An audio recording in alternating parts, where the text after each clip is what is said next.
Hello everyone. Today I am going to explain another very important topic in the security section of networking, port security.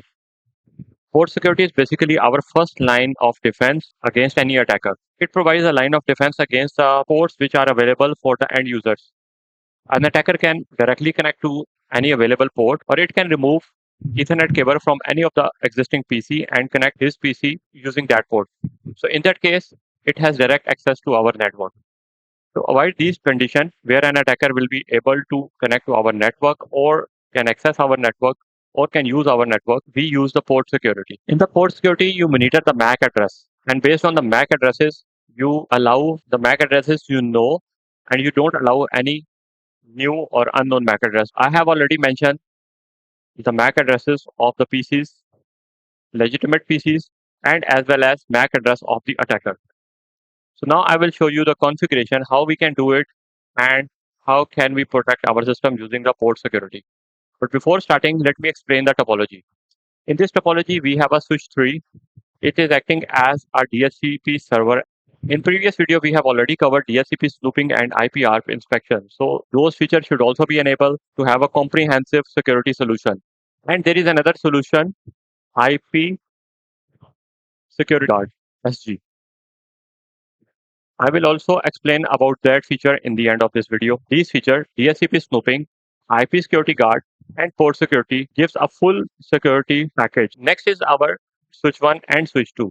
They are our access switch. All of our end devices are connected here. Port security feature is enabled on these switches. They give us protection against any attacker.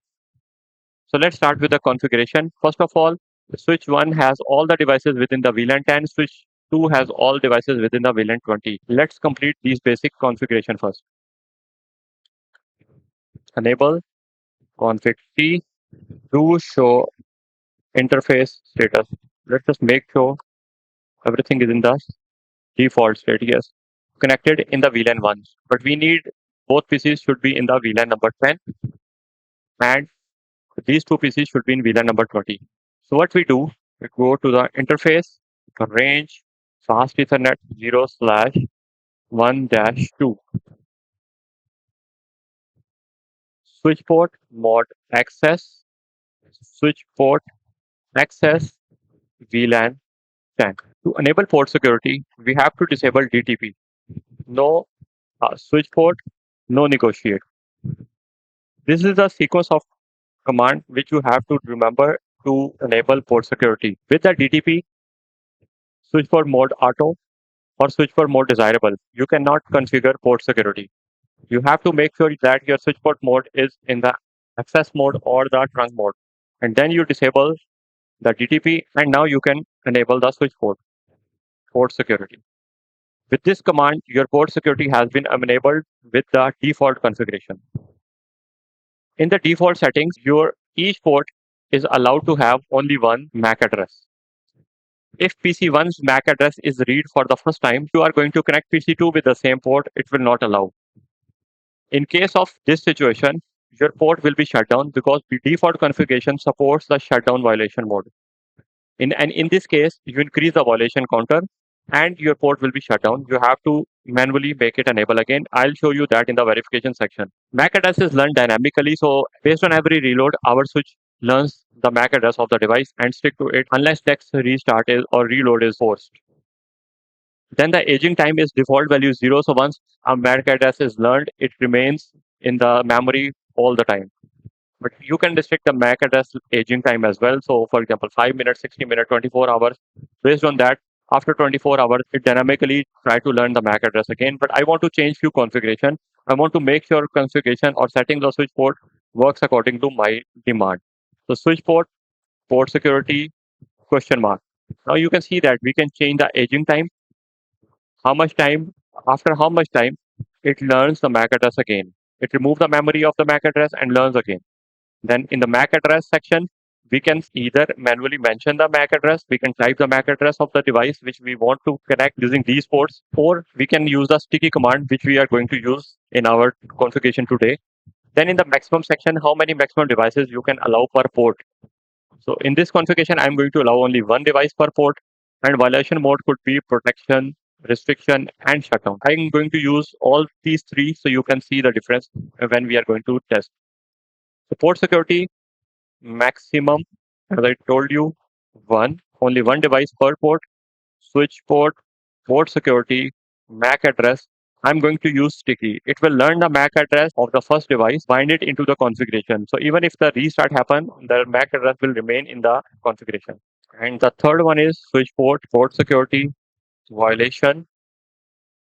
Here I'm going to use the shutdown. Any violation will make the port shutdown, and our violation counter also increase the value of 1. So our configuration for switch 1 has been completed. So now let's move to the switch number 2.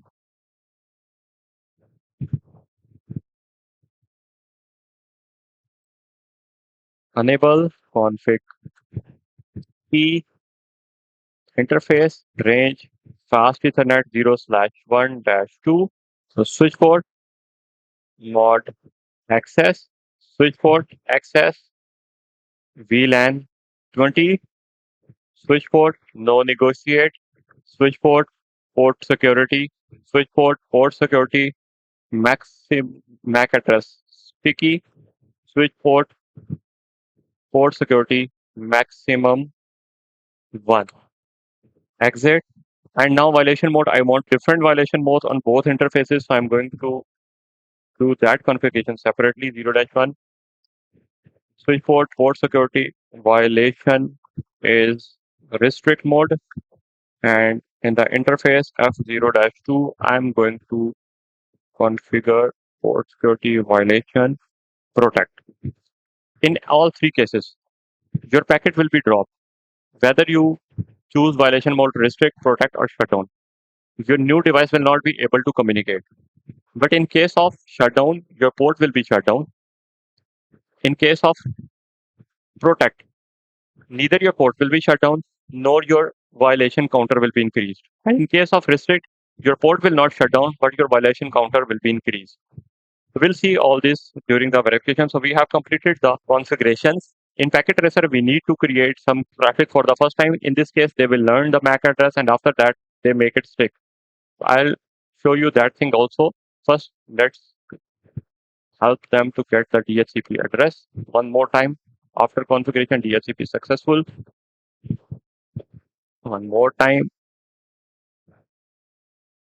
DHCP successful. So now these MAC addresses are going to be sticky within the configuration. So DHCP, okay. And the last one, DHCP, okay.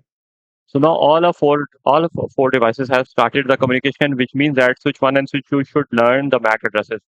So show MAC address table. So you can see that we have learned few MAC addresses in switch 1.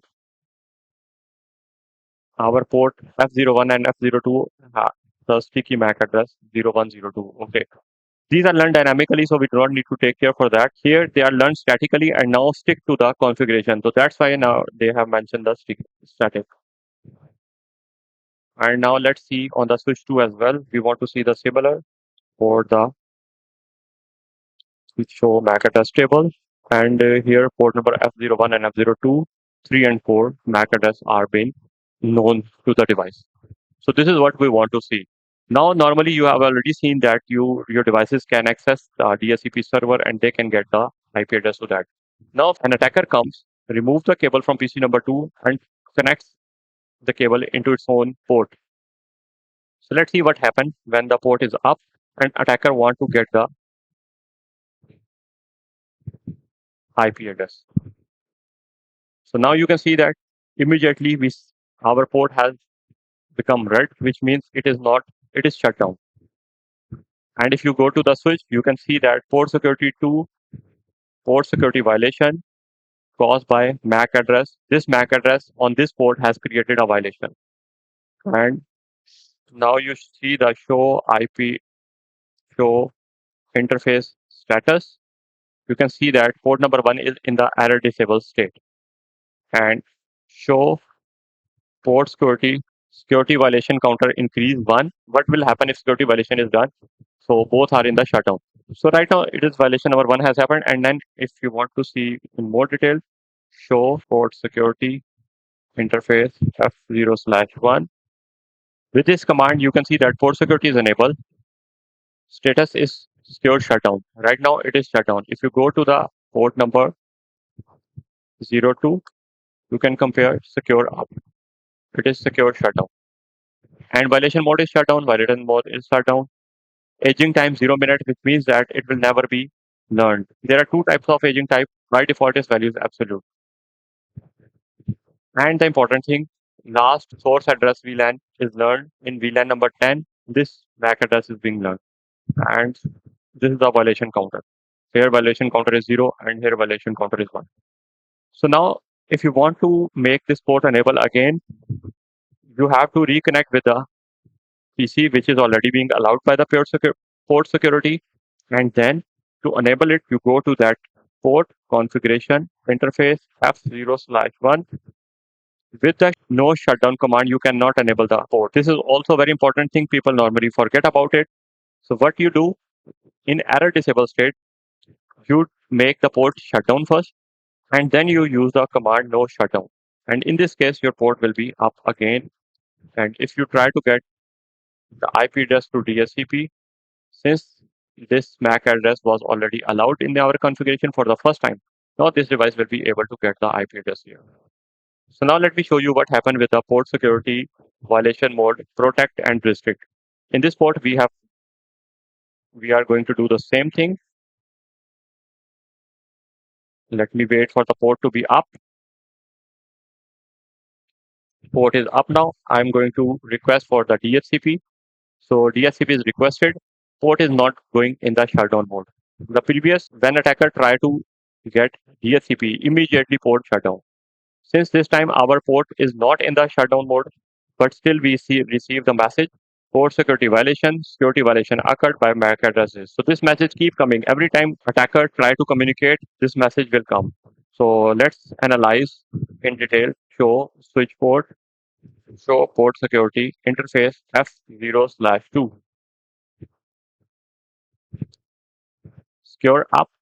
Since the violation mode is in the protect, you can see there is no violation counter, but you are only receiving the messages. And all of your traffic is also dropped, therefore it will not be able to get the DHCP address. You need the protect mode where you do not want communication to get down and neither you want any security violation counter to make up. You use this mode. Whenever you bring your PC back, you do not need to make shutdown and no shutdown command. Immediately your communication start happening again through the same port. You can see that DHCP request is successful. So now let's analyze the last thing, which is the port security violation mode restrict. As soon as port will be up and attacker will try to get DHCP address, you will see that violation mode occurs. This time on the port number 01. So let's analyze the port number 01. In this case, you can see that violation counter is keep increasing. Let me check again, become 4 because every time the message will be sent by the attacker, it will increase the violation. But again, traffic will not be allowed. So this is the benefit of the port security. So now let's think about the security as a whole. In the previous video, we have already learned about DHCP snooping, which means that if any other router try to become the DHCP server and try to manipulate our gateway, it will not be allowed by DHCP snooping. And DHCP snooping creates its own DHCP binding table, which bind MAC address with the IP address, right? Next, we have seen that if an attacker copy the same IP address as we seen in the yesterday's video and connect to our network, dynamic ARP inspection will see the binding table and see the difference between MAC address and IP address, and it will not allow the attacker to come and connect into the network. But an attacker could be smart.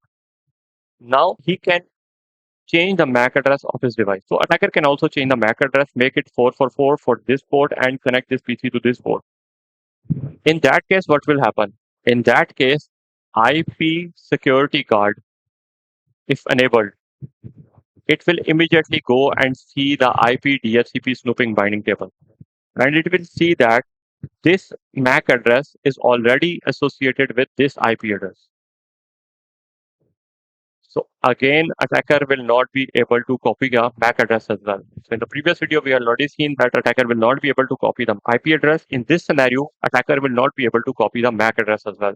So this is a complete package with all these 4 security features: port security, IP security guard, DHCP snooping, and dynamic RM inspection. You make sure that your first level defense is so strong that any normal attacker will not be able to enter into your network. Unfortunately, IP security guard commands are not supported in the packet tracer. But if you want to learn about this feature, I will highly recommend you to book a session. I can give you the live demonstration using some other simulator. You can also visit the packettracermentor.com if you want to learn about these concepts in detail.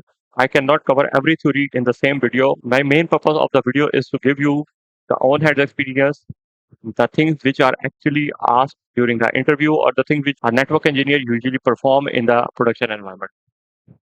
So in case of any confusion, do write me in the comments or visit the website packetmentor.com. Stay tuned for the more content.